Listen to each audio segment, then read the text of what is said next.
உலக அளவில் பிரபலமடைந்த யூகலிப்டஸ் தைல தயாரிப்புக்கு அரசிடமிருந்து உதவிகள் ஏதும் கிடைக்காததால் தைலம் தயாரிக்கும் தொழிலில் அடுத்த தலைமுறைக்கு தொடருமோ என்பதை சந்தேகம் என்கின்றனர் தைல தொழிலாளர்கள்.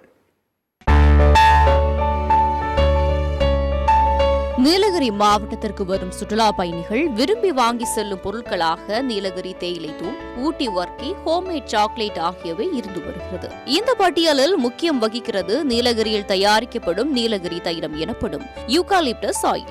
இந்த யூகாலிப்டஸ் நாற்றுகள் ஆங்கிலேயர் ஆட்சி காலத்தில் 1848 ஆஸ்திரேலியாவில் இருந்து கொண்டு வரப்பட்டு நீலகிரி மாவட்டத்தில் உள்ள வனப்பகுதியில் நட்டு வளர்க்கப்பட்டன. இதில் 32 வகை நாற்றுகள் ஊட்டி தாவரவியல் பூங்காவில் மட்டும் வளர்க்கப்பட்டன. யூகாலிப்டஸ் ஆயில் தயாரிப்பில் தைல கோட்டகை முக்கியத்துவம் பெறுகிறது. இந்த கோட்டகை யூகாலிப்டஸ் இலைகளால் அமைக்கப்பட்டவை. மரங்களில் பறிக்கப்படும் இலைகள், உதிர்ந்து கிடக்கும் இலைகள் என 2 வகை இலைகள் மூலம் இந்த தைலம் காய்ச்சப்படுகிறது.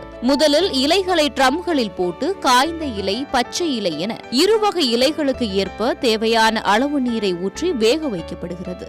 வேக வைத்ததால் வெளியேறும் ஆவி ட்ரம்களில் இணைக்கப்பட்டுள்ள குழாய் வழியே கீழ்ப்பகுதியில் உள்ள தொட்டியில் நீராக கூட்டும்.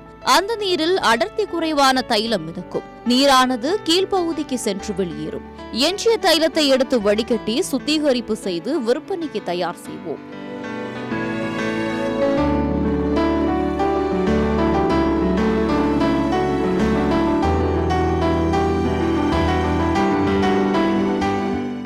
நீலகிரியில் 1500க்கும் மேற்பட்ட யூகாலிப்டஸ் தைல உற்பத்தி கொட்டகைகள் இருந்தன. ஆனால் தற்போது ஆட்கள் குறைவு, கூலி உயர்வு போன்ற காரணங்களால் 180 கொட்டகைகள் மட்டும்தான் இயங்கி வருவதாக தைல உற்பத்தியாளர்கள் கூறுகின்றனர். தொழிலும் நலிவடைஞ்சு போயிட்டே இருக்கு. ஃபாரின்ல இருந்து எக்ஸ்போர்ட் ஆயில் வருதுன்றாங்க. 1 லட்சம் 1.5 லட்சம் குடும்பம் இதை பொழைச்சிட்டு இருந்துச்சு. இதை நம்பி இப்ப என்ன ஆனா ஏறக்குறைய அதுல பாதி ஆகி போச்சு. 10,000 செட் இருந்தது. இதை மாதிரி குடிசை தொழில் தான். இப்ப ஒரு 10 கூட இப்ப நீலகிரியில கம்மியாகி போச்சு. 4 வருஷத்து நான் இந்த தொழில் தான். இப்போ எனக்கு 64 வயசு ஆச்சு.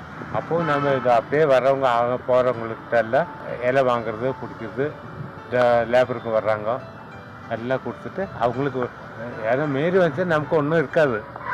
இருந்தாலும் நம்ம தொழில் செஞ்சுட்டே இருக்கிறோம், அவ்வளோதான்.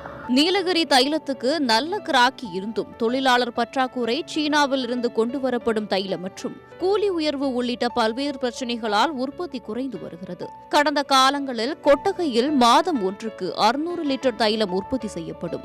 ஆனால் தற்போது 200 லிட்டர் என்பதே அதிகமாக தெரிவதாக கூறுகின்றனர். குடிசை தொழில் ஏட்டா மாதிரி நிறைய பேர் பாரம்பரியமாக செஞ்சுட்டு வராங்க. இந்த தொழில், பாரம்பரிய தொழில் அழியாமல் இருக்கிறதுக்கு அரசாங்கம் ஏதாவது நடவடிக்கை எடுத்து அவங்களுக்கு உதவி செய்வார். தாழ்மையுடன் கேட்டுக்கொள்கிறேன். அரசிடம் இருந்து உதவிகள் ஏதும் கிடைக்காததால் தைலம் தயாரிக்கும் தொழில் அடுத்த தலைமுறைக்கு தொடருமா என்பது சந்தேகம்தான். நீலகிரி வடக்கு மற்றும் தெற்கு வன கோட்டங்களில் 800 சதுர கிலோமீட்டர் அளவுக்கு வனங்கள் உள்ளன. இதில் சுமார் 150 சதுர கிலோமீட்டர் அளவுக்கு யூகாலிப்டஸ் மரங்கள் உள்ளன. இந்த மரங்கள் சராசரியாக நாளொன்றுக்கு 30 லிட்டர் தண்ணீரை உறிஞ்சும். எனவே அவற்றை குறைக்கும் நடவடிக்கைகளை எடுத்து வருவதாக வனத்துறையினர் தெரிவித்து வருகின்றனர். சத்தியம் செய்திகளுக்காக உதகை செய்தியாளர் ஸ்காட்டுடன் சத்தியம் செய்திக்குழு.